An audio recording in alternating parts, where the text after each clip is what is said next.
चटक रंगों को देख तो सभी का मन उसकी ओर खींचा चला जाता है। और जब बात इन्हीं रंगों से बनने वाली बिहार की मधुबनी और मंजूषा पेंटिंग हो तो बात ही कुछ और है। नमस्कार दर्शकों, आप सभी का स्वागत है हमारे युवाओं के लिए खास कार्यक्रम उड़ान में और मैं हूं आदित्य। तो दर्शकों, जैसा कि आप सभी जानते हैं, मधुबनी और मंजूषा पेंटिंग बिहार की लोक चित्रकला है। तो आइए आज बात करते हैं बिहार के ही लोक चित्रकला के सफल युवा कलाकारों से। आपको बता दें, आज हमारे साथ स्टूडियो में मौजूद है अपनी कलाओं से golden book of world record में नाम दर्ज करवाने वाले कुंदन कुमार रॉय, जो समस्तीपुर से आते हैं। साथ ही इन्होंने मधुबनी पेंटिंग में कई शोहरत हासिल की है। और हमारे साथ स्टूडियो में मौजूद है पटना यूनिवर्सिटी के पूर्व छात्र अश्विनी आनंद, जिन्होंने अपनी मंजूषा पेंटिंग से कई देशवासियों का दिल जीता है और ये भागलपुर से आते हैं। यूं तो पूरे विश्व में कई प्रकार की पेंटिंग्स पाई जाती है, पर बात करें बिहार की पेंटिंग की तो इनके इतिहास ही कुछ और है। इनके इतिहास का रोचक शायद ही किसी और का इतिहास होगा। तो आइए जानते हैं कुंदन जी से कि मधुबनी पेंटिंग की क्या इतिहास है। मधुबनी पेंटिंग का इतिहास जो है वो हजारों साल पुराना माना जाता है और आज भी कहते हैं कि एक बेटी की शादी माँ बाप का सपना होता है, वो अमीर हो गरीब हो, लेकिन चाहते हैं कि अपनी बेटी की शादी इतनी धूमधाम से करूं कि उसे सदियों तक भुलाया न जा सके।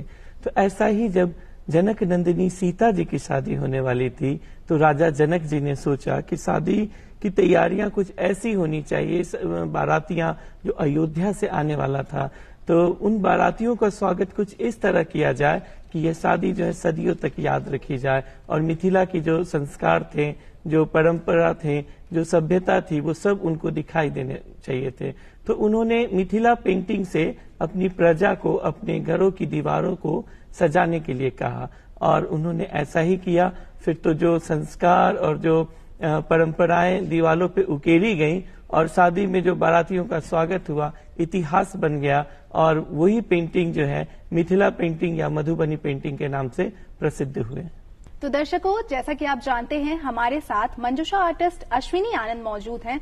तो जानते हैं मंजूषा पेंटिंग की क्या कहानी है। जी नमस्ते। मंजूषा पेंटिंग की कहानी यह है कि मंजूषा पेंटिंग मृत्यु पे विजय की प्राप्ति होती है इस कहानी में। इसके मूल्यतः जो कैरेक्टर होते हैं, इसमें शिव पार्वती और जो है बिहुला बिसहरी पे ये पेंटिंग बनाई जाती है। इसके बहुत सारे कैरेक्टर हैं, जैसे कि चंद्रधर इत्यादि, ये सब जो है इनके कैरेक्टर होते हैं मूल्यतः। इस पे ज्यादातर इसमें जो है 3 कलर का प्रयोग किया जाता है इसमें।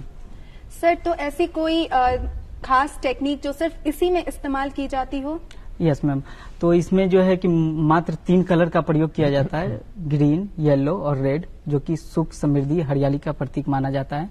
और जो है इसमें मात्र 5 तरह के बॉर्डर का प्रयोग किया जाता है, जैसे कि बेलपात्र हुआ, लहरिया हुआ, त्रिभुज हुआ, मोखा हुआ, सिकरी हुआ। ये इसके जो है मुख्यतः 5 बॉर्डर होते हैं। और एक कलर का बात तो आपसे हो ही गई। उसके बाद जो है इसमें इसके सारे आउटलाइन जो होते हैं उसमें डार्क ग्रीन कलर से किए जाते हैं।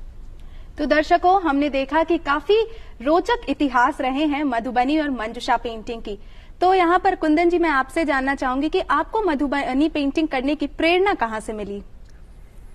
मधुबनी पेंटिंग करने की प्रेरणा मुझे मेरी माँ से मिली और जितने भी मेरे 4-5 गुरु हैं, कोई भी मिथिला पेंटिंग आर्टिस्ट नहीं है। मेरी माँ, पापा जी, मेरे बड़े भाई चंदन, मेरी बहन अंकिता, अब वाइफ, मेरा छोटा बेटा।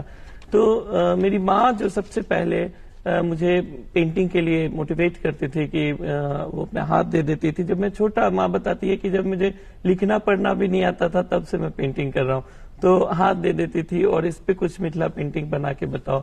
तो वही जो है वो कच्चा एक शुरुआत हुआ था और जिससे आगे करते करते मैं आज यहाँ तक आ गया। हमारे बीच मेरी माँ तो नहीं रही, लेकिन माँ के सपने को पूरा करता हुआ मैं आगे बढ़ रहा हूँ।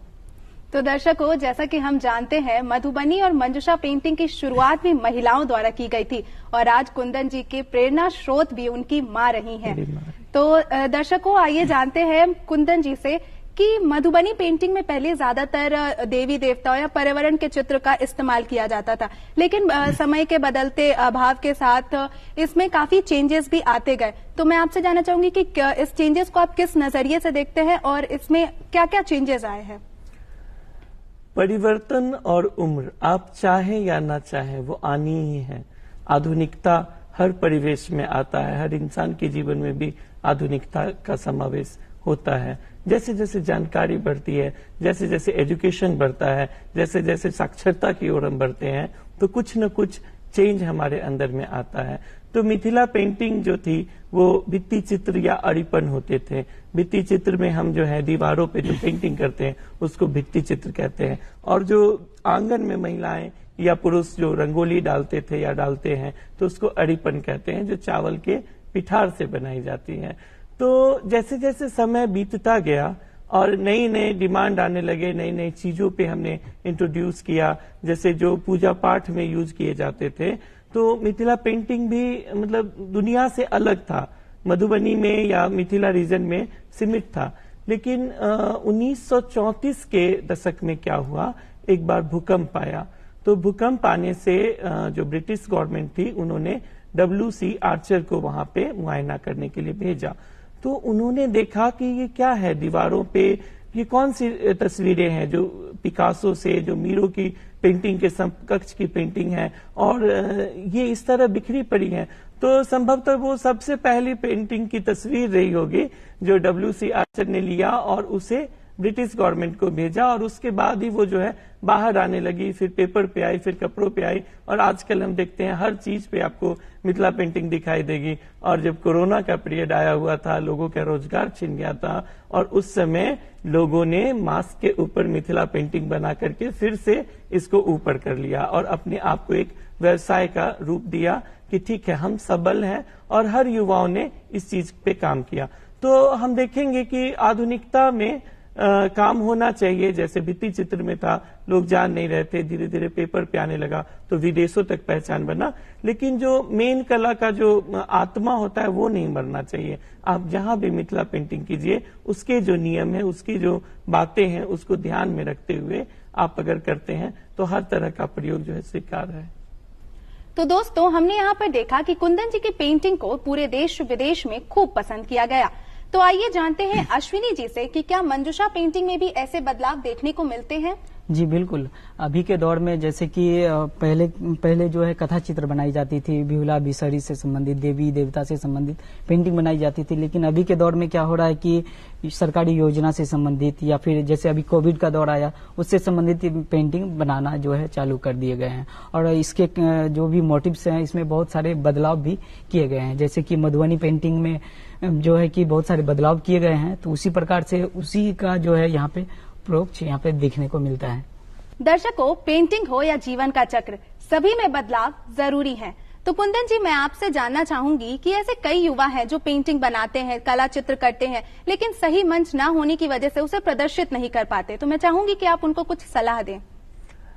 पेंटिंग या कोई भी विधा में जो आदमी स्ट्रगल करता है तो वो अपनी पहचान खुद बनाते हैं। आप अगर समंदर किनारे जाती हैं तो हम देखते हैं कि सीपियों की भी दुकान है, मोतियों की भी दुकान है। तो आप अपने आप से जितना गहरा जाएंगे आप उतना ही गहरा पाएंगे भी। लाइक अगर आप ऊपर समंदर किनारे से सीपियां बटोरते हैं, उनके आर्टिकल बनाते हैं, उसका एक अलग प्राइसिंग होगा। लेकिन अगर आप मोती जो गहरे सागर के हैं वो निकाल के लाते हैं और उसको बेचते हैं तो अलग प्राइसिंग होगी। तो कला के क्षेत्र में भी यही चीज है। आप अगर तन मन को डुबो देते हैं, अंदर घुस जाते हैं, और उसके बाद जो पेंटिंग निखर के आती है, बाहर आती है, उसका प्राइसिंग भी ऊपर आता है। जो एक्चुअली तो आर्टिस्ट को तो वही चाहिए ना कि जितना में हम बनाते हैं उसका सही कीमत आना चाहिए, और सही कीमत आने के बाद ही सही कैरियर मिलता है। क्योंकि हम जिंदगी भर अच्छी अच्छी पेंटिंग बनाते रहेंगे, वो हमारा बिजनेस नहीं कहलाएगा। लेकिन अगर हमारी पेंटिंग बिकने लगती है, अच्छे दामों में बिकने लगती है, तो वो एक कैरियर का रूप लेती है। तो आप जितना गहरा, जितना अंदर घुस करके आप पेंटिंग की गहराई हो या एजुकेशन की गहराई हो उसको समझते हैं, कीमत उतना ही अधिक मिलता है। तो हमने बात की प्रदर्शन की, तो जानना चाहूंगी कि सरकार और केंद्र सरकार दोनों ही इसे प्रमोट करने में काफी कुछ कर रही हैं, लेकिन आर्टिस्ट को यहाँ तक पहुँचने में कैसी चुनौतियों का सामना करना पड़ा? आर्टिस्टों को एक्चुअली मैं तो कई जगह से जुड़ा हूँ, चाहे टेक्सटाइल मिनिस्ट्री हो, MSME हो, जिला उद्योग केंद्र हो, नाबार्ड हो, RCT हो, और अभी नाबार्ड से मैं ट्रेनिंग भी दे रहा हूँ समस्तीपुर में। मिथिला पेंटिंग दिया जा रहा है, वो भी निःशुल्क है। तो सरकार, केंद्र सरकार या उपेंद्र महारथी आपका पटना में है, वो लोगों को निःशुल्क दे रहा है, ट्रेनिंग दिया जाता है, और उनको बिकने के लिए आपका खादी मॉल पटना में है, या फिर कई जगह पे जो हाट लगाए जाते हैं, मेले लगाए जाते हैं, तो आर्टिस्टों को फ्री ऑफ कॉस्ट वो जो शॉप है वो प्रोवाइड किया जाता है। तो आपको निकलना होगा और ऐसे संस्थानों से जुड़ना होगा। वैसे तो गवर्नमेंट जो है या हम जैसे लोग मोटिवेट करने के लिए गांव-गांव, शहर-शहर जा रहे हैं, लेकिन जो आर्टिस्ट हैं उनको भी हम तक पहुंचना चाहिए, क्योंकि हर बार कुआं प्यासे तक पहुंचे ये पॉसिबल नहीं है, लेकिन कुएं को भी प्यासे को भी कुएं तक पहुंचना चाहिए। तो वो जो युवा अपना चित्र बनाते हैं वो मेले में या फिर खादी मॉल में या फिर ऐसे कई जगह जहां पे प्रदर्शित कर सकते हैं। हालांकि बात करें अगर मंजूषा पेंटिंग की, तो मधुबनी की तुलना उसे कम लोकप्रियता मिली है। तो मैं आपसे पूछना चाहूंगी कि सरकार इसे प्रमोट करने के लिए क्या कुछ कर रही है? जी बिल्कुल, अभी के समय में जो है उपेंद्र महारथी शिल्प अनुसंधान संस्थान जो कि पटना से है, वो जो है भागलपुर में जगह जगह पे ट्रेनिंग करवा रही है, और वस्त्र मंत्रालय के द्वारा भी बहुत सारे काम किए जा रहे हैं इस क्षेत्र में। और मधुबनी में क्या है कि बहुत सारे डिजाइन डेवलप किए गए हैं, और इस पे और जस्ट उसका यहाँ पे जो है प्रभाव मिलता है।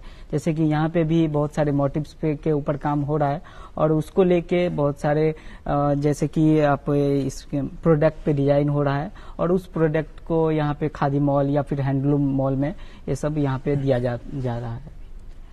तो दर्शकों, हम आम नागरिकों का भी एक कर्तव्य बनता है कि हम अपनी पेंटिंग्स को प्रमोट करें, अपनी कलाकृतियों को बचा कर रखें, ज्यादा से ज्यादा लोगों तक पहुंचा सके।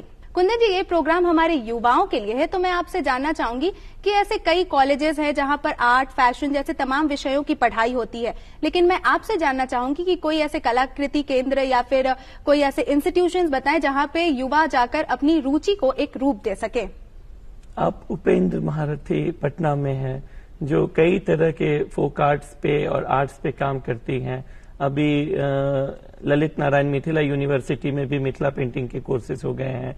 सौराठ कॉलेज खुला है मधुबनी में जो मिथिला पेंटिंग के ऊपर ही है, उसमें कई तरह के कोर्सेज हैं, और भी कई तरह से सरकार जो है जा के लोगों को अवेयर कर रही है और आर्ट के ऊपर जागरूक करके लोगों को आर्टिजन के क्षेत्र में लाना चाहती है। कई तरह के स्टार्टअप योजनाएं भी हैं जिनका लाभ वो उठा सकते हैं, लोन ले सकते हैं, और आर्टिजन कार्ड बनाने से कई सारी सुविधाएं मिलती हैं। जैसे बिहार सरकार उपेंद्र महारथी के थ्रू स्टेट अवार्ड करवाती हैं, तो उसमें भी जो अवार्डीज रहते हैं उनको आर्थिक मदद किया जाता है, सर्टिफिकेट दिया जाता है, और कई तरह से उनको ऊपर के प्लेटफॉर्म पे भेजने की तैयारी करती है सरकार। तो आपने बात की स्टार्टअप की, तो और आमतौर पर हम ये देखते भी हैं कि आजकल के सभी लोग रोजगार के पीछे भागते हैं, तो मैं आपसे जानना चाहूंगी कि इस क्षेत्र में और कैसे रोजगार हम प्राप्त कर सकते हैं?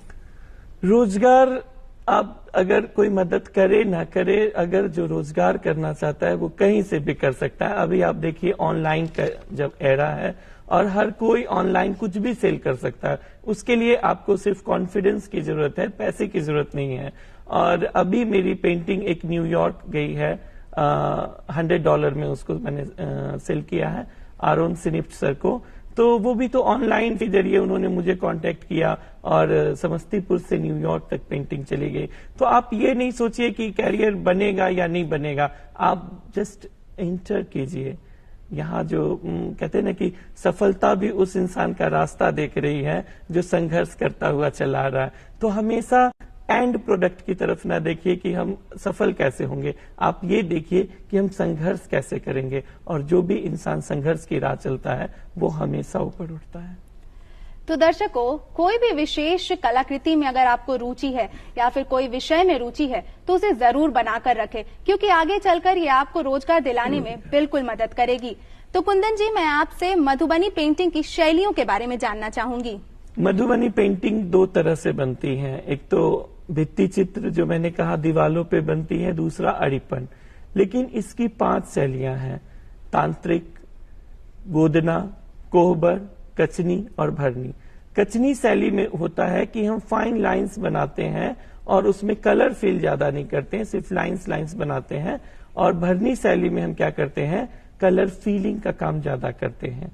कोहबर की जो शैली है वो जब भी किसी घर में शादी या ब्याह होता है तो कोहबर की रचना हम जिसमें नव दंपति को रखा जाता है जिस रूम में, उसमें हम कोहबर बनाते हैं। और तांत्रिक शैली जैसा नाम से ही है, थोड़ा तंत्र मंत्र से जुड़ा है, पूजा पाठ से जुड़ा है, तो ये तांत्रिक अलग शैली हो गई।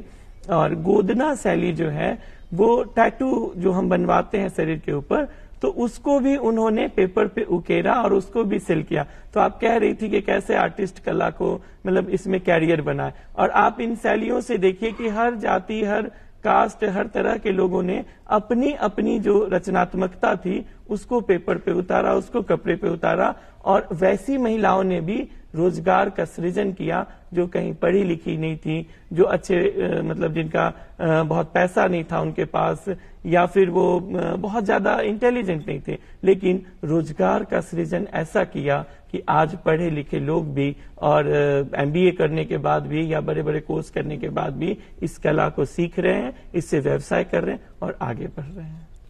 तो दोस्तों, हम बात कर रहे हैं पेंटिंग की बारीक तकनीकियों के बारे में।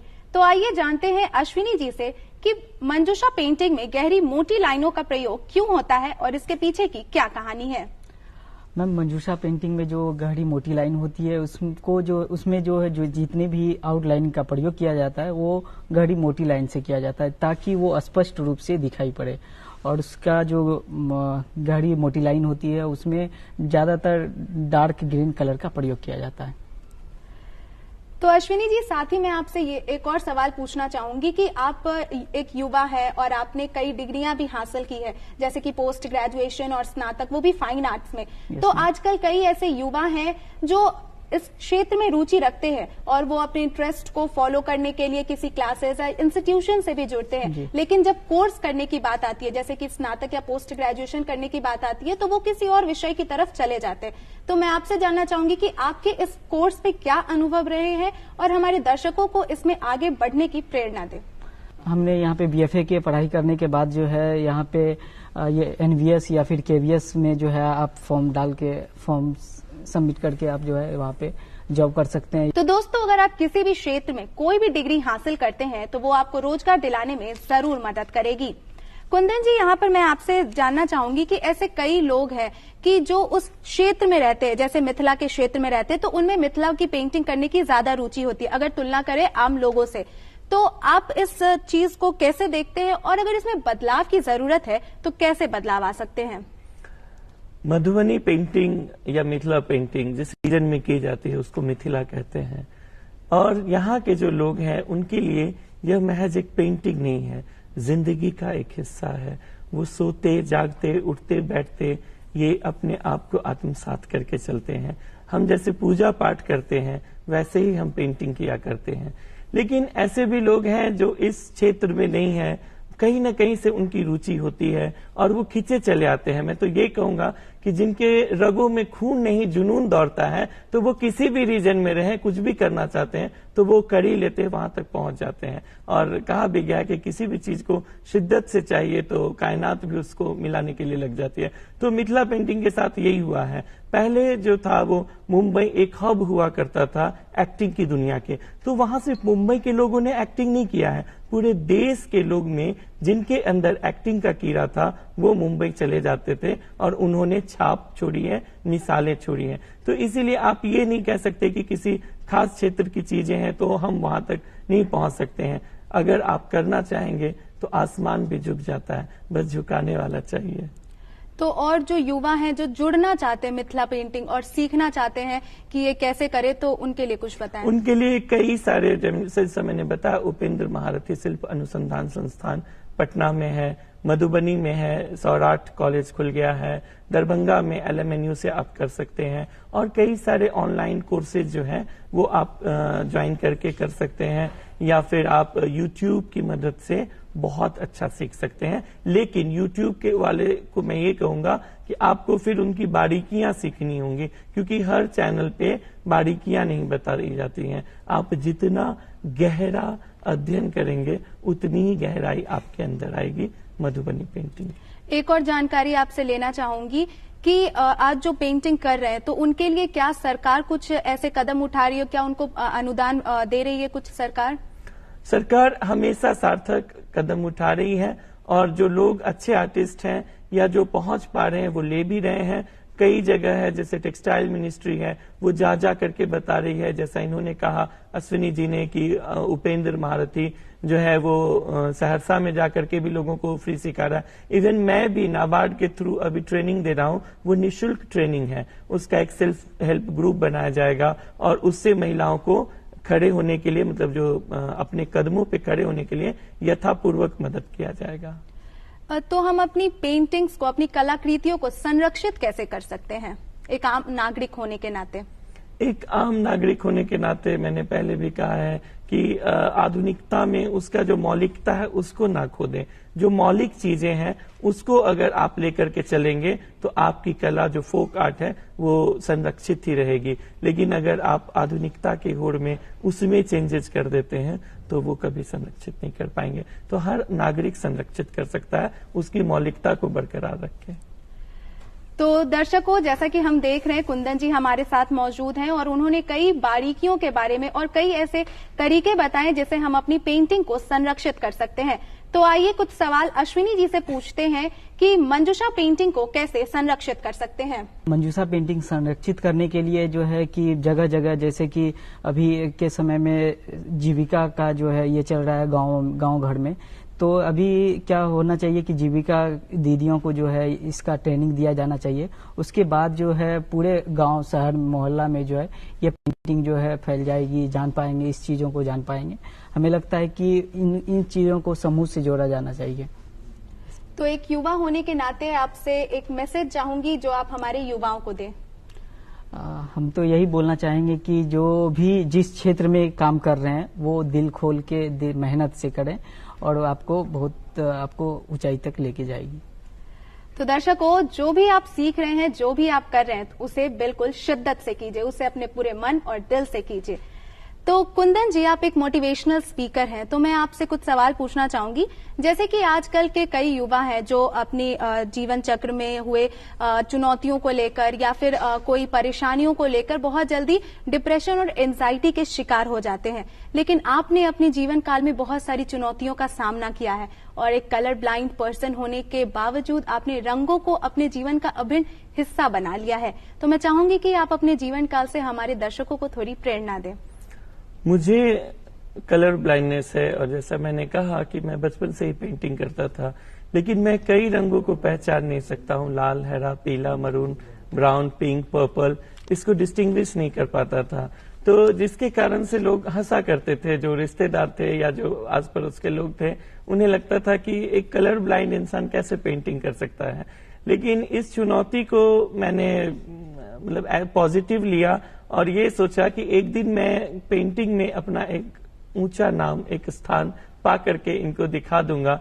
और उसके बाद मेरी छोटी बहन अंकिता, उसके कहने से मैंने पढ़ के पेंटिंग करना शुरू किया कि कौन सा कलर कहाँ यूज होगा, तो वो डब्बों से पढ़ के मैंने पेंटिंग करना शुरू किया। और आज मुझे देश से नहीं विदेशों से जब कॉल आते हैं तो फक्र होता है कि लोगों की बातों में या उनके हंसने पे मैंने अपने काम को नहीं छोड़ा। जहां मेरा दिल दिमाग काम कर रहा था, मैंने उसी कैरियर को ऑप्ट किया और आज जहां हूं बहुत खुश हूं और अपने आप को महसूस कर रहा हूं कि कोई भी इंसान जो है समाज की बातों को तो बिल्कुल भी नहीं सुनना है। व्हाट दे से लेट देम से, काइंडली प्रोसीड, डोंट स्टे। तो दर्शकों, जैसा कि आप देख रहे हैं हमारे साथ मौजूद हैं मधुबनी आर्टिस्ट डॉक्टर कुंदन कुमार रॉय और अश्विनी आनंद, जिन्होंने अपने अपने क्षेत्र से जुड़ी कई बेहद खास जानकारी दी। आप दोनों का बहुत बहुत शुक्रिया। दर्शकों, कहते हैं चित्रकला एक ऐसी कला है जो बिना कुछ कहे बहुत कुछ कह जाती है। तो अगली बार जब भी आप चित्र देखें तो उसे देखने के साथ सुनने की भी कोशिश करें। इसी के साथ मैं लेती हूं आपसे विदा। फिर मुलाकात होगी एक ऐसे विषय के साथ जो आपको प्रेरित करेगी आपकी उड़ान भरने के लिए। तब तक के लिए हमें दीजिए इजाजत। नमस्कार।